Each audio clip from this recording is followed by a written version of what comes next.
this is Brandon Cunning in Nashville, Tennessee. If I had to pick out my 3 favorite guitarists in the world, number 1 would be Brian Setzer, number 2 would be Luther Perkins, and number 3 is a guy that lived. Now I gotta kind of show you this kind of weird since I'm doing like a selfie thing, but number 3 would be Hank Garland. That's right, Hank Garland, who lived in this house right there. Hank Garland was born on November 11th, 1930 in Cowpen, South Carolina, and began playing guitar at the age of 6. By the age of 12, he started appearing on local radio programs and moved to Nashville at age 16, staying in Mom Upchurch's boarding house, where he roomed with Bob Moore, who would later become a famous Nashville bass session player. At age 18, he recorded his million-selling hit, Sugarfoot Rag. He is best known for his Nashville studio work with Elvis Presley from 1958 to 1961. You would have heard him on such hits as I Need Your Love Tonight, A Fool Such As I, Stuck on You, Little Sister, and Marie's the Name, his latest flame. He worked with many country music and rock and roll musicians of the late 1950s and early 1960s, including Patsy Cline, Brenda Lee, the Everly Brothers, Roy Orbison, and Conway Twitty. If you love rockabilly like I do, you probably heard him on Jimmy Lloyd's I've Got a Rocket in My Pocket, one of my personal favorites, Lefty Frizzell's You're Humbuggin' Me, and you've even heard him on famous Christmas songs like Rockin' Around the Christmas Tree and Jingle Bell Rock. We're out here on Gallatin Pike in Nashville, Tennessee, and he lived on one side of this duplex. He's either A, 4505A or 4505B. Not sure which side he was on, but one of my favorite guitar players of all time. He played for Elvis back in 1958 when he fired his band, Scotty Moore and Bill Black, when Elvis, they had a little disagreement. Hank filled in for Scotty Moore. But this was the house that he lived at back in the 1950s.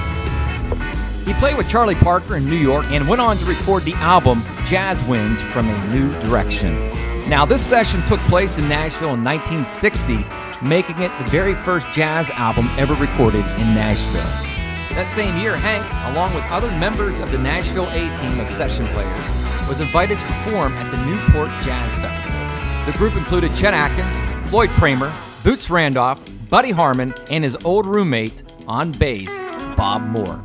The album was released as After the Riot in Newport. At the request of Gibson Guitar Company, Garland and guitarist Billy Bird influenced the design of the Birdland guitar. In 1961, he played with Elvis in Hawaii and was working with him on the Follow That Dream soundtrack. In September of 1961, a car crash left Garland in a coma. Now, to what caused the car crash is under speculation. Some people believe that he was chasing his wife, who had taken the kids and was threatening to leave him. Other sources say that they didn't appreciate Hank getting other musicians together to make more money on recordings, and they forced him off the road.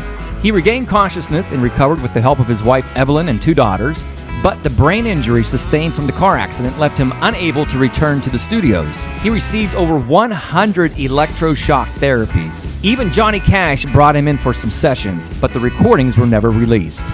After his wife Evelyn died at the age of 38 in a car crash in Milwaukee in 1965, Hank's parents took care of him until their deaths. He then went to live with his brother, Billy.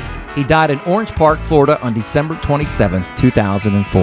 That is your little tip right here in Nashville, Tennessee. If you ever wanted to see where Hank Garland lives, it's a pretty busy intersection, but this is it right here.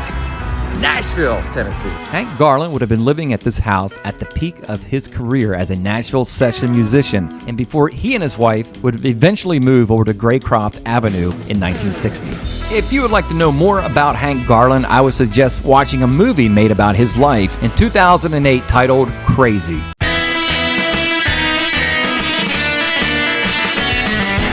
Sit, Elvis, sit. Woof. Good dog.